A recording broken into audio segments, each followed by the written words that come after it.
Welcome, everyone, and thank you for tuning in. This is Jack speaking. I'm sitting here with Prit, and he is a realtor here in Nairobi, Kenya. And today he's going to share with us a lot about what it takes to understand this market, especially if you're someone from out of the area, out of the country, or even those who are within the country who are interested in the real estate market, whether it be for a house of your own or as an investment. So, Prit, tell us all a little bit about yourself. Nice to be here. I have got about 15 years experience in real estate in Nairobi, and just working through the corporate world, and then of course through my own business. And it's been a journey seeing the real estate market grow within this period of time. And back in the day, we used to have 6-story buildings, and now we have all the way up to 50-story buildings. Right. My journey has been through the real estate industry, and specifically in the Nairobi high-end real estate market. Okay, so when you say high-end real estate market, for as many of us like myself, because I'm new to this whole area, just visiting for the first time, that they have all these different neighborhoods that make up Nairobi. So when you say high end, what neighborhoods would be considered high end, and then what neighborhoods would be, I guess, middle income, just below high end? Okay, the high-end areas of Nairobi, it consists of primarily there is an area called Westlands, which is the heart of the high-end areas and probably the most downtown area in Nairobi. Okay. We've also got Kilimani, Kileleshwa, we've got Lavington as well, we've got Gigiri, Muthaiga, Upper Hill, and the Karen neighborhood. Okay. It's sort of differentiated where some of them, the areas you can get condominiums, Right. some of the areas you can only get townhomes or villas. Right. So low level and high level density. So those would be considered the high end areas of Nairobi. Okay. So when it comes to, I got here and I learned about some very interesting things about how things are operated differently here in Kenya versus where I'm from in the US. So when they have a thing here called like off plan, and for those who don't know, off plan basically means new construction that would be like in the US, something that hasn't been done and it's going to be built over a period of time.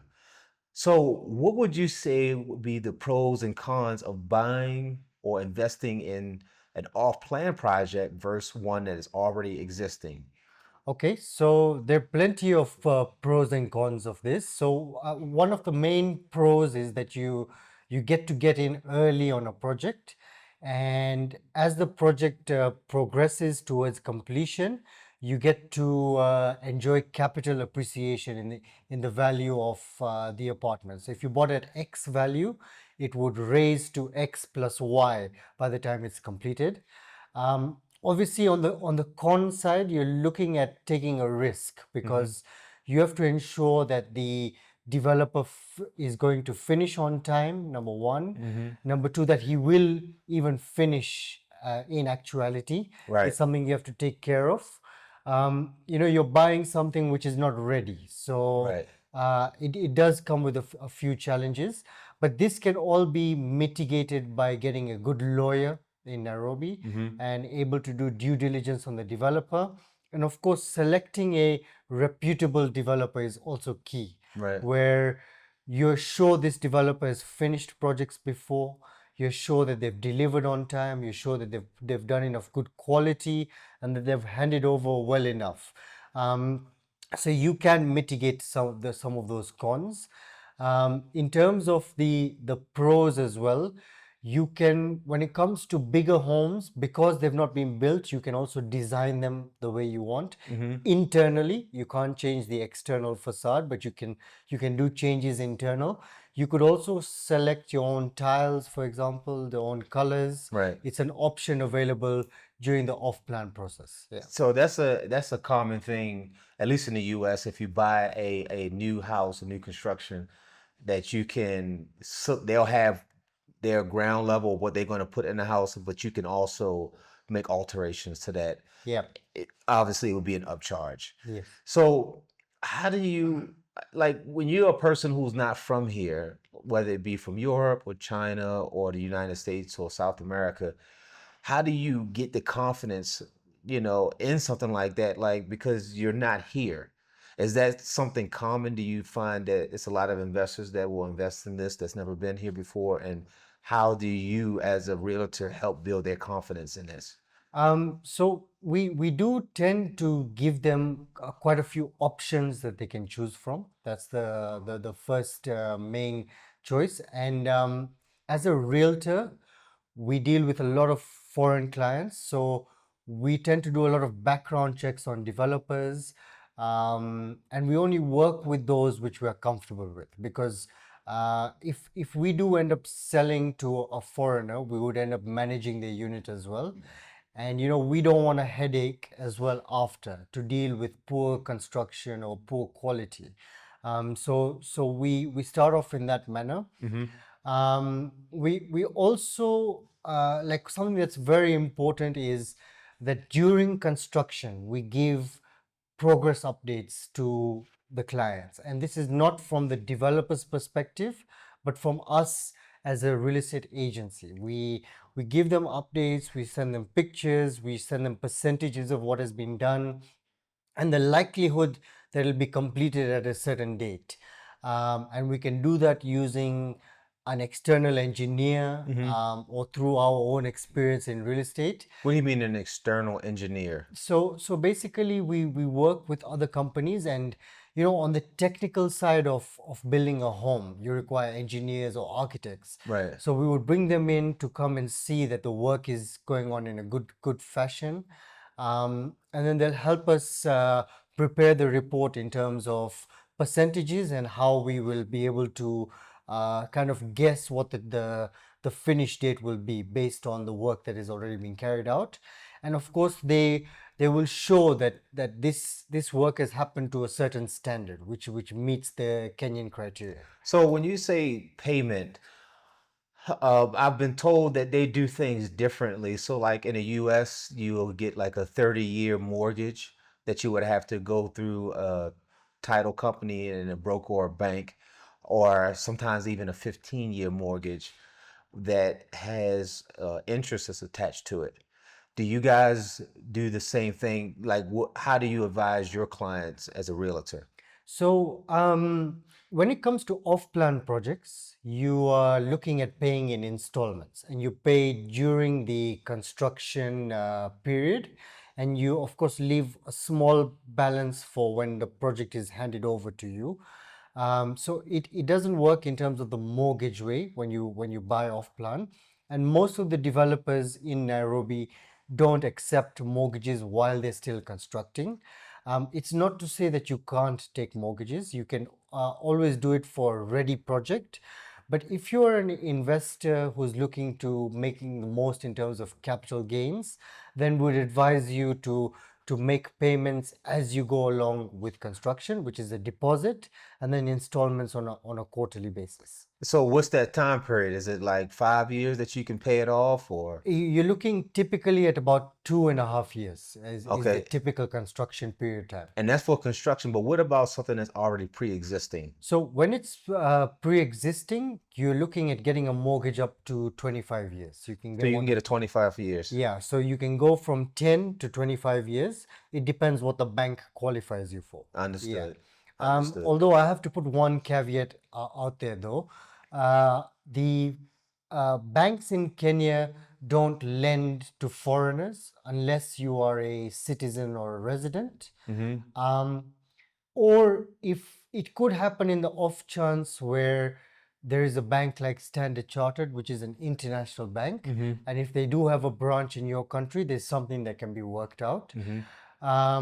If you do have a business or a major investment portfolio in Kenya, then you can also leverage on your current investment portfolio and be lended to by the bank according to that portfolio as well. I Yeah. got it. I got it. So when it comes to managing these investors or these local home buyers or local investors that are that are from Kenya or outside of the country, how is it, managing people who are from here or helping people that are from here versus people who are not from here who know nothing about how things operate? Okay, so it is slightly different because, like you said, the locals tend to know a bit more about the market. And when you talk about managing their properties, for No, example, no, no, not even yeah. managing their properties. I'm talking about they're coming to you for the first time to get something. Ah, fantastic. Yeah. Yeah. So it's managed differently because the locals will already know some bit about the market. They will also have some experience or knowledge about some of the developers which are already in the market. Whereas foreigners need to be educated a bit more in terms of the right direction to go to. What So would you say would be maybe like 3 or 5 things that you would educate a foreigner that they can, research before making a decision? So number one would be the location. You know, a lot of people speak about location, location, Oh yeah. location, Mm-hmm. and you always have to target the right location, right road, which is connected to many amenities nearby, so that when you're getting a tenant eventually, they also have that same effect as well, where they're not far from everything. Mm-hmm. Um, Another thing to look at would be the price per square meter that you're buying at, Mm-hmm. so that you're not overly charged for your investment, Mm-hmm. and then your return on investment doesn't lower. So you need to carefully look at the price per square meter for each development that you're going after. Right. And the third thing would be to look at the developer's track record.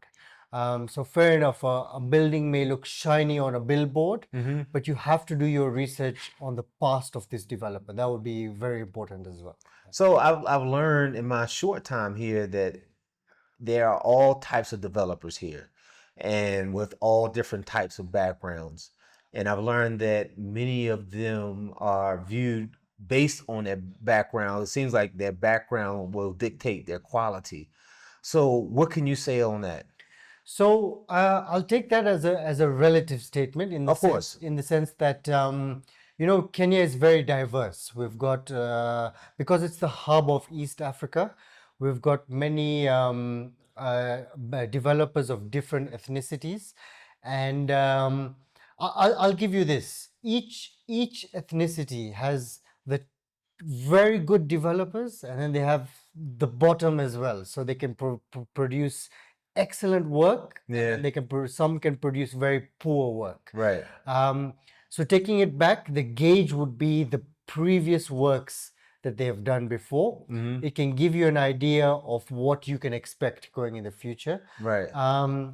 There are those who also like to price high because they feel that they're going to give you the best work as well. Yeah. So it's just a bit to watch out on that. Yeah. Right.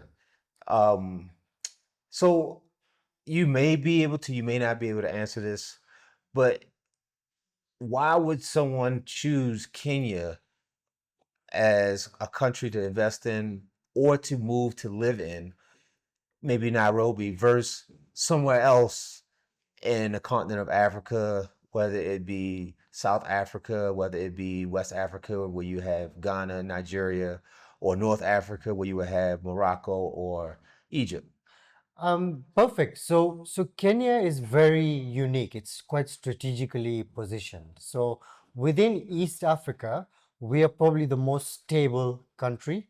All around us, there are countries which are less stable in the sense like Uganda has had a 40-year-old president for 40 years. Somalia, Sudan, they're still developing. They had a huge crisis with war for a good number of years. Ethiopia is more closed off, where you can't trade in dollars. Burundi, Eritrea, Djibouti would probably be the poorest countries in the world. DRC is also has a huge struggle at the moment. So Kenya is actually the hub for this area. We've got two main ports in Mombasa and in Lamu, which connect the world to the entire East Africa, and all these countries use this port.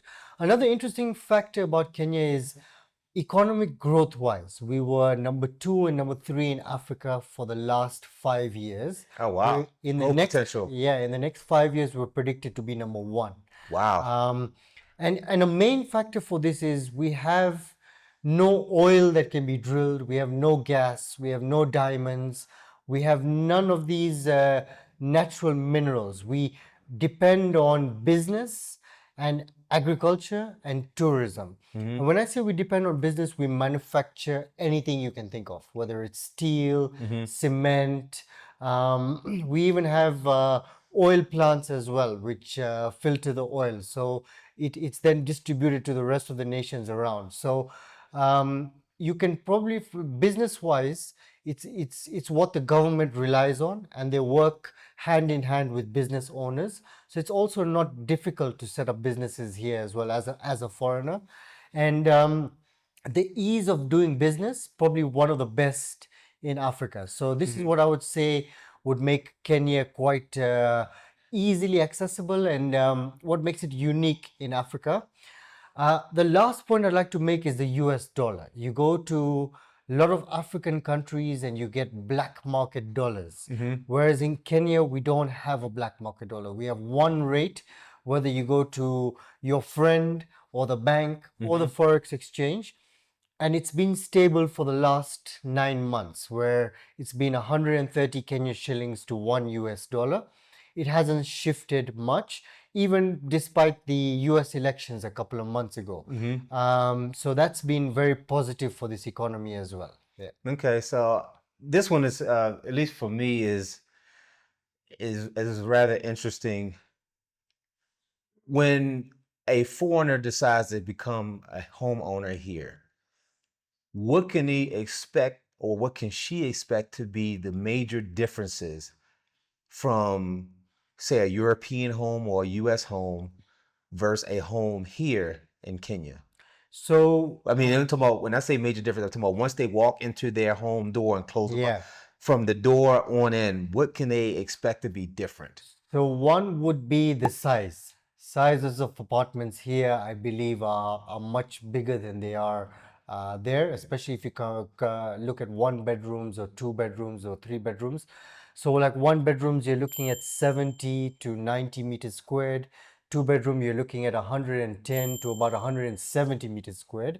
Three bedroom, 170 meters squared plus. So size would definitely be a bigger difference. Okay. We don't have a big shift in weather. Right. So there is less use of like the ACs or the heaters. You said it's less use, Yes, there is less use or do they in a use room. it at all? Practically not at all. Okay, Yeah. okay, I mean, okay. in my home, I don't use it at all. Yeah. So in other words, probably only in a hotel you would probably get a Yeah. AC or a heating unit. Yes, yeah, but when you buy a condominium, you'll find the provision for it, but there wouldn't be a use of that at all. Yeah. Okay. And then you're looking at slightly maybe different sorts of finishing aspects, in the sense that they use a lot of ceramic tiles more than laminates, for example. In some homes, they use like mahogany or teak wood finishes, Right. especially for the doors, for the flooring as well. So this is something that you wouldn't find in the European homes. Yeah. Okay. So if someone is here to buy a house or an apartment, because here apartments and condos are pretty much the same. If they say it's an apartment, you can buy it, you can own it, just as we look at it as condos. But what would be the monthly expenses? And when I say monthly expenses, I've learned that you all supply gas, electricity, um, and water. So Yeah. what would that roughly come around on a monthly basis for a apartment and for a house? Okay, perfect. So for an apartment, you're looking at water per month to be about $8 to $10. Okay. For electricity, you're looking at about, let's say, $20 to $25 per month. Okay. For a townhouse perspective, you're looking at something slightly more than that, maybe double of that. Yeah. For gas, It's more on every cylinder that you buy, because we use gas cylinders. Okay. It's not really directly connected to the home. Okay. And you're looking at buying a cylinder worth $30 every 2 months. Every Yeah. 2 months. Yeah. So basically, monthly, you're talking about $45 Yeah. per month to take care of your utility bills Yeah. in an apartment setting. Yes. And then probably that will probably be about $80 to $85 For for a home. Yes, and then Okay. you also have like the HOA fees, Okay. which is if you're in a condominium, you have neighbors and you share a common area. Right. So you're looking at roughly about $80 per month for that, to maintain the common areas, and that's to do mainly with security, with insurance for the building, Right. and to do with common, like the cleaning of the common areas, maintaining the gym equipment, the pool, and all of that. Yeah. Okay. So when it comes to that, I'm glad you said that when someone is coming to either invest or to buy a place here in Kenya, what are some of the key factors as of now, 2025 going forward, that they want to be there to make them feel that, okay, this could be a good investment? So you're looking at the return on investment. Return on investment is almost 10 to, in some cases, even 12.5%, Okay. which is fantastic in terms of return. You can get your money back within 8 years in some cases. Sure. On top of that, you have the capital appreciation. It's about 10% year on year within Nairobi, especially because it's a rapidly urbanizing city.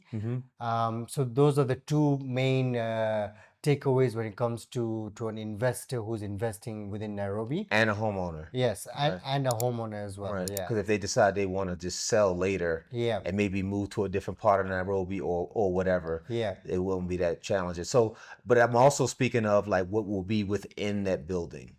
So you're looking at like what's coming up now is heated swimming pools. You're looking at getting spas, so steam and sauna as well. You'd get a fully equipped gym. You'd get high-speed elevators. You'd get a lot of chilling area. A lot of entertainment space. A lot of people are putting in, like what I've seen recently is virtual reality golf rooms or cinema rooms. There's one developer putting a paddle tennis court as well on the rooftop. Okay.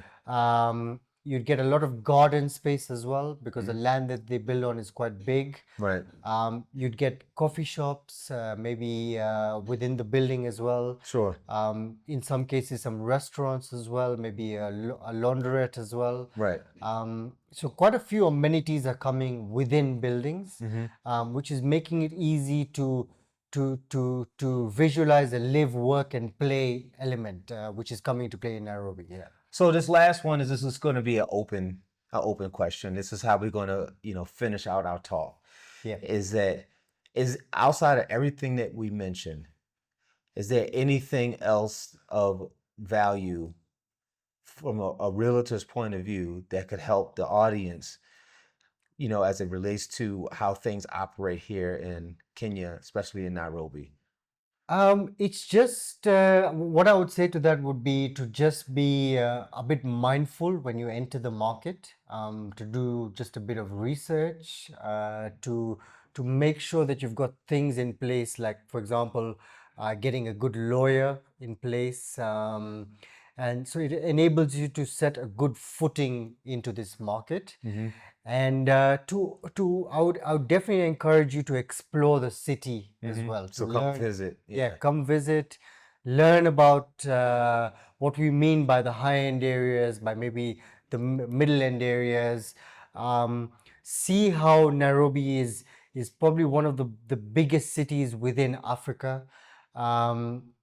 Also, when you deal with individuals, to learn who can be genuine and who isn't genuine as well. And you can get that by coming to see and learn and experience from different people. And I'd advise you definitely to work with a realtor when you're looking at the real estate market. It really opens up the channels, not just to fix you on one developer or one project, but it can open you up to multiple different things which you may have not learned about when you were here. Yeah. And one more thing I just thought about this. This is more exclusive to within the country. What advice would you offer local Kenyans who may feel that they can't buy a house, or they can't get that, or they just don't have the knowledge? What would be a few bullet points that you would point them that, like, okay. So I would tell you something now that it is definitely not impossible. You can always own a home, and there are condominiums being built at all levels, whether it's $20,000 up to $50,000 up to $100,000. And because we have this off-plan scenario in place, it's not that you have to come with the money immediately at hand, right? You Right. can pay over time. Yeah, It but makes installments but quite isn't it easily. like a period of time of like 3 years? You got to be Yes. able to pay for everything. Yes, yeah. So you have that time to pay. What has also come into the market is the affordable housing scheme as well, which enables more local buyers, where the government can lend to you at a base rate of about 9% interest, vis-a-vis the normal bank rate of about 12 to 14%. Okay. And this is for a property which is 75,000 USD and below. Okay. So that's just come into play, and all banks are able to do that. And we, as a broker, can link you up with so many bankers who can help you with a solution in terms of lending to you. There are so many aspects as well where there is a new unguaranteed loan that they can give you, worth about $30,000 to $50,000, which a lot of people are not aware of. And if you just speak to a banker or the right banker, they'll be able to educate you on this. Okay. Yeah, I mean, there are a lot of aspects even for locals, and it's not that you just have to focus on the high end areas as well. There is plenty of other areas you can look at as well, which will allow you to access homes quite easily. Sure. So I want to say thank you guys for watching. I want to say thank you, Pratik, also known as Prit, Yeah. for coming and sharing his wealth of knowledge with all of us, and hopefully it's of a great benefit. With Thank that you. being said, we'll see you next time.